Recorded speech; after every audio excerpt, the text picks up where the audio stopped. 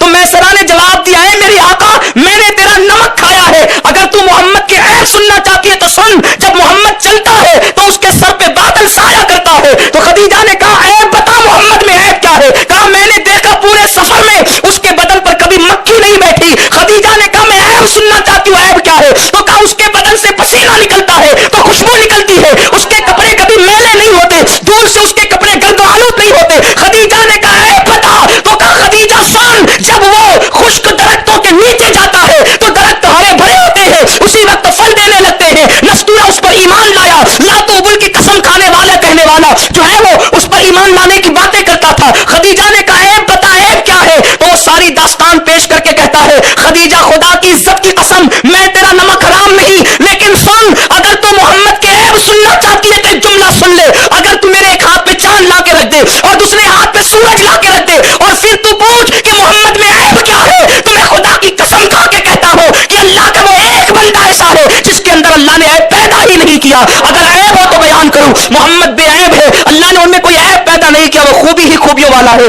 خدیجہ نے مسکرا کے کہا نفیسہ اپنا کام ہو گیا, نفیسہ اپنا کام ہو گیا. میسرہ سے کہا جا تو آزاد ہے, میسرہ سے کہا جا تو آزاد ہے, آدھا مال تیرا ہے. محمد کو لے کے حضور آئے.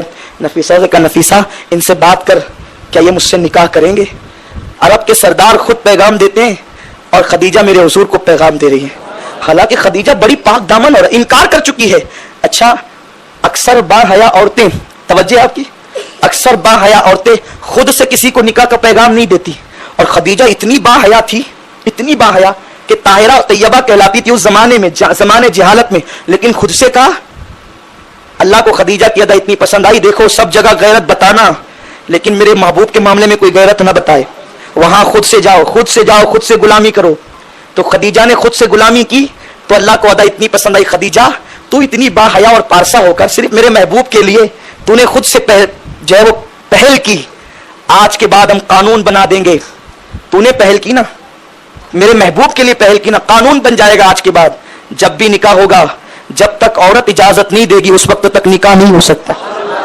آنے والا بڑا ہوگا, ولی ہوگا, مفتی ہوگا, شیخ الحدیث کوئی ہوگا آنے والا, وہ ہے اپنے زمانے کا علامت الدہر, لیکن وہ بیچاری ان پڑھ عورت جب تک نہیں کہے گی نا کہ میں فلاں کے ساتھ نکاح کی اجازت دیتی ہوں تب تک کہ نکاح نہیں ہوگا. پتا چلا ایک عورت نے مصطفیٰ کی کنیزی کی, اللہ نے ساری عورتوں کو انعام عطا کر دیا. خدیجہ کے صدقے ہر عورت اونچی ہو گئی, بلند ہو گئی, مرتبے والی ہو گئی کہ اب ہر عورت اجازت پر موقوف ہے. کوئی ہو جب تک عورت اجازت نہ دے نکاح نہیں ہو سکتا. قاضی صاحب پڑھا دے تو بھی نہیں ہوگا, کوئی پڑھا دے تو بھی نہیں ہوگا. کیوں نہیں ہوگا؟ کیونکہ اجازت یہاں سے لینا ہے. کیوں لینا ہے؟ خدیجہ کی ادا پسند آ گئی ہے. خدیجہ نے خود سے کہا نفیسہ بات تو کر. اب بات کی نفیسہ نے. حضور آئے, آدمی تھک کر سفر سے آئے گا تو اس کو آرام کے لیے کہا جاتا ہے, لیکن یہاں جلدی اتنی ہے کہ نفیسہ کہتی ہے بھتیجے محمد تمہاری عمر 25 سال کی ہو گئی ہے, کیا تم شادی نہیں کرتے؟ حضور نے کہا کہ کرنا تو ہے لیکن اس وقت میری معاشی حالت جو ہے وہ کمزور ہے, میں بیوی لاؤں تو رکھوں گا کہاں, میں اپنے چچا کے گھر رہتا ہوں. نفیسہ نے کہا اگر کوئی خوبصورت اور مالدار عورت تمہیں مل جائے تو کیا تم نہ کرو گے؟ حضور نے کہا لیکن میں اس وقت اس کا جو ہے وہ بار نہیں اٹھا سکتا. نفیسہ نے کہا سارا انتظام میں خود کر دوں گی, بتاؤ تم نکاح کرو گے؟ حضور نے کہا کس کے ساتھ, کون عورت ہے جو مکے میں میرے ساتھ نکاح کے لیے تیار ہوگی؟ نفیسہ نے کہا کہ خدیجہ. حضور نے خدیجہ؟ ہاں خدیجہ. تو آقا علیہ السلام کے جملے تھے نفیسہ شریفوں کے رشتے اس طرح راستوں میں طے نہیں ہوتے,